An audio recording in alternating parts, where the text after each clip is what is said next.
Okay, so in this video, I'm going to talk a little bit about the Facebook Pixel. I'm going to cover in another video some strategy revolving around it, but for now, I'm just going to cover like what it is and how it functions and how to create one. So first of all, let's talk about what it is and how to set it up. First of all, I'm going to go to here and I'm going to go to Pixels. So what the Pixel is, it's a little piece of code that you can install on a website or landing page that tells Facebook who's interacted with that page. Because of privacy laws, we'll never be able to figure out the names of those people, but Facebook knows who those people are, at least their system does. So it can track who's interacted with what pages, what actions they've taken on certain pages, and so on. You can actually get pretty specific about some of that sort of stuff. But for now, we'll just kind of keep it simple to just figuring out the type of people that view your content or wherever the Pixel is installed. I already have a Pixel installed on my website, and I already have my Pixel created. So yours is going to look a little bit different if you don't have a Pixel created. It will probably say there is no Pixel or something like that. Would you like to set one up? So you hit create Pixel, set it up, something like that. And just to note, you can only have one Pixel per ad account. If you have more than one business and you want to use different pixels, you're going to have to create a separate ad account for that business so you can have that secondary pixel. You used to be able to have multiple pixels per ad account, but now you can just have one. So like I said, now my Pixel is already set up, but I'm going to kind of show you what happens once you set it up. Usually once you go to the Pixel page and it says, there's no Pixel here, you haven't set it up right, it'll take you through the setup process, which is actually really simple. You basically just click one button that says create or set up. Once you do that, you're taken to this little page here where it gives you some options about how to install it. Either you can connect it to a partner platform or manually install it yourself or email it to a developer for them to install for you. A lot of the options will probably be under one of their partner sites, whether it's WordPress, Squarespace, Wix, and so on.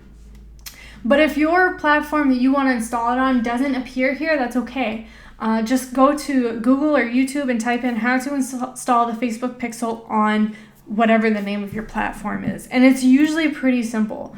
I'll show you what the code looks like if you're code handy and can do some of that kind of stuff. You can manually install the code. This is what the code looks like here. And one thing to note is that some platforms only need the Pixel ID number for it to work properly. They don't need all of this text here. They just need that ID number, and that you can find right here. It's kind of difficult to see because the copy to clipboard option is showing up over it. But that's right here on this line, and that's this number here. So that's your Pixel code. And again, a lot of websites will just have you install that little number there as opposed to the entire code. Once you do that and once you install it correctly, and again, I'm not going to go over how to install it on the multitude of platforms that are out there because that would take far too much time. But once it's installed, you definitely want to make sure that it is working properly. And usually once you choose to install your Pixel and you're on the screen, you can send test traffic. Now, I've already done that, so I don't have that option available here to do that. But if you've never set up your Pixel before, once it's installed, you'll have an option here to send test traffic where Facebook basically pings your website or wherever you have it installed and says, yes, it's working properly. And you definitely want to check that to make sure you have it installed correctly. Another thing you can do is by installing an extension on your Chrome browser called Facebook Pixel Helper. And what this does is it basically lets you know if there's a pixel on the page, and if so, if it's active and working properly. You'll get a little green check mark there. This one says that there's 5, which yours will probably only have 1 or 2. Facebook has a few more on there because it's doing a little bit something more complicated with their tracking, but if you just have 1, it'll probably only say 1 or 2 unless one Pixel ID for you. So that's another way to know if your website has the Pixel installed properly or wherever you're installing it. So that's what the Facebook Pixel is, and again, it's basically used for tracking. So you can track people who visit your website.